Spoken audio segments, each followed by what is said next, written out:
I'm willing to lay this down as a rule. If reporters can't even mention your religion without feeling compelled to vigorously insist that it has nothing to do with terrorism, your religion probably has something to do with terrorism. I don't think I've ever heard the words, Hinduism is a religion of peace, but I apparently need to be reminded on an hourly basis that Islam is a religion of peace. These hourly reminders make the mainstream media seem like the world's most predictable cuckoo clock, in more ways than one. The irony is that by having to constantly assure us that Islam is no different from other religions, our news networks are indirectly and faint-heartedly acknowledging that Islam is very, very different from other religions. But prepare to have your minds blown by the soothing winds of monotony as CNN pinky swears, yet again, that Islam has nothing to do with terrorism. Here's Brooke Baldwin interviewing Christopher Dickey, foreign editor of the Daily Beast, about Muslims traveling to the Middle East to wage jihad. We were just talking, as you were watching the piece, these young men saying they're converting to Islam, they want to wage this war, and you were almost rolling your eyes. Well, I was rolling my eyes. Look, all this stuff about the Quran and about Islam from those kinds of guys, it's crap. Well, there you have it, ladies and gentlemen. Christopher Dickey wipes away 14 centuries of jihad with a CNN double whammy, the eye roll and it's crap. It's crap. Say what? It's crap. Come again? It's crap. Huh? It's crap. Huh? It's crap. 7 years ago. It's crap. The noble Brutus hath told you. It's crap. Moreover. It's crap. And furthermore. It's crap. Eloquence, thy name is Christopher Dickey. Too bad Mr. Dickey's eye roll wasn't there to save all those journalists from getting their heads chopped off or all those Yazidi girls from being raped dozens of times a day. But if CNN's new eye roll campaign is half as effective against ISIS as the Bring Back Our Girls hashtag campaign was against Boko Haram, nothing will change and we'll all forget about it in a few weeks. Until then, people like Christopher Dickey can feel like they're making a difference by rolling their eyes at jihadists. It's like waterboarding, but without the slightest possibility of accomplishing anything. Maybe the military can invent a gun that shoots eye rolls, at least until the Obama administration comes out with its job ray. And just when ISIS is reeling from a barrage of eye rolls, Mr. Dickey can blast them with, it's crap. Let's see what other golden arrows Mr. Dickey has in his quiver of persuasion. What they're talking about is, I want to be famous. They want fame?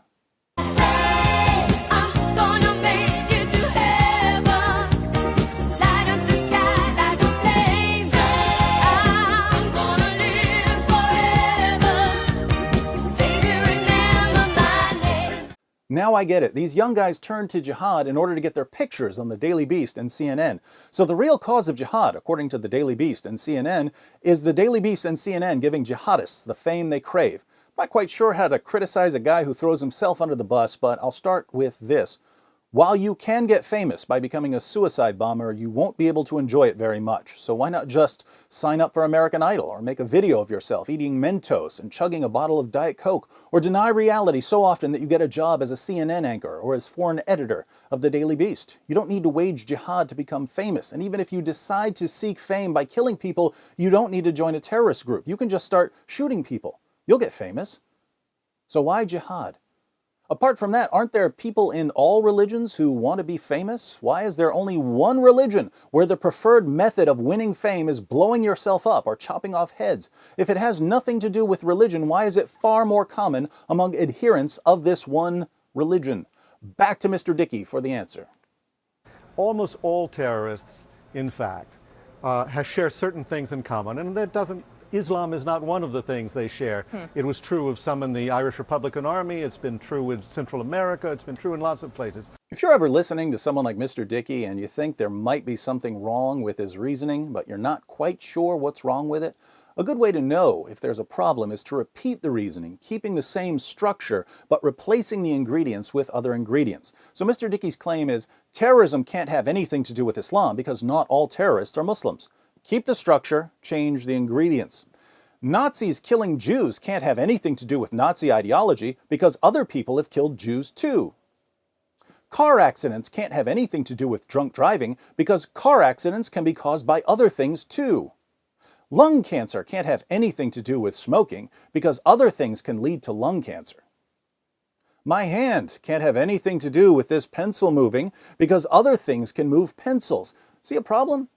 Yes, there are multiple things that can cause pencils to move and cause lung cancer and cause car accidents and cause violence against Jews and cause terrorism. But among the things that cause them are my hand, smoking, drunk driving, Nazi ideology, and Islam, respectively. Mr. Dickey's logic here is so atrocious that if it were used in defense of anything else, say drunk driving, he'd be laughed off the network, even a network as gullible and witless as CNN. But since the topic is Islam, everyone starts playing a sick game of keep away with their own reasoning ability, ultimately leaving us with the silliest explanation of terrorism since the last time CNN tried to explain terrorism. Here are the 3 shared features of jihadists, according to Mr. Dickey. So what do What they are share? those things? TNT, basically. Testosterone. They're almost all young guys. Some of these guys may be a little bit older. Narrative. That's very important. They may not be oppressed. They may not have grown up oppressed, but they passionately identify themselves with some oppressed people. Maybe their own, maybe somebody else's. And finally, theater. They want to project themselves on the world stage. They want this fame. They want this fame. They want to carry out spectacular acts, whether it's 9/11 or the beheading of an American journalist. That's an excellent explanation, unless you like to think. If you like to think, you might point out that Mr. Dickey just said that Islam can't have anything to do with terrorism because not all terrorists are Muslims. But then he turns right around and says that testosterone has something to do with terrorism, even though not all terrorists are men. Samantha Luthwaite, aka the White Widow, and Colleen LaRose, aka Jihad Jane, and the 60 British women and girls who joined ISIS, these ladies got 99 problems, but testosterone ain't one. So why do they support terrorism? Mr. Dickey doesn't say. But there's a bigger problem here. Let's pretend that all terrorists share the features that Mr. Dickey lists. They all are overwhelmed by hormones. They all identify themselves with some oppressed group. They all want to project themselves onto the world stage. Now we have to ask, aren't there tons of people from other religions and belief systems who have these exact same features? Don't Jews and Buddhists and atheists go through the same hormone changes that Muslims go through? Don't Christians identify themselves with oppressed Christians? Globally, roughly 80% of all religious-based persecution is directed towards Christians. Wouldn't that give us plenty of oppressed people to identify with? Aren't there millions of non-Muslim youth out there who want to project themselves onto the world stage? If Mr. Dickey's right about his recipe for terrorism, shouldn't we see Christians and Jews and Hindus and Buddhists and atheists quitting their jobs, quitting school, leaving their families, and jumping on the next plane to become part of global campaigns to behead infidels and rape captives? That's what we should see if Mr. Dickey has any clue what he's talking about, but that's not what we see. We see adherents of one particular religion reacting very differently to the 3 features Mr. Dickey describes. And until he explains why the Muslim reaction is so different, he hasn't explained why Muslims are traveling to the Middle East to wage jihad. But that's precisely what he's supposed to be explaining in this interview. Thanks for wasting our time yet again, CNN. I guess all we can do now is salute Mr. Dickey and CNN with this masterpiece.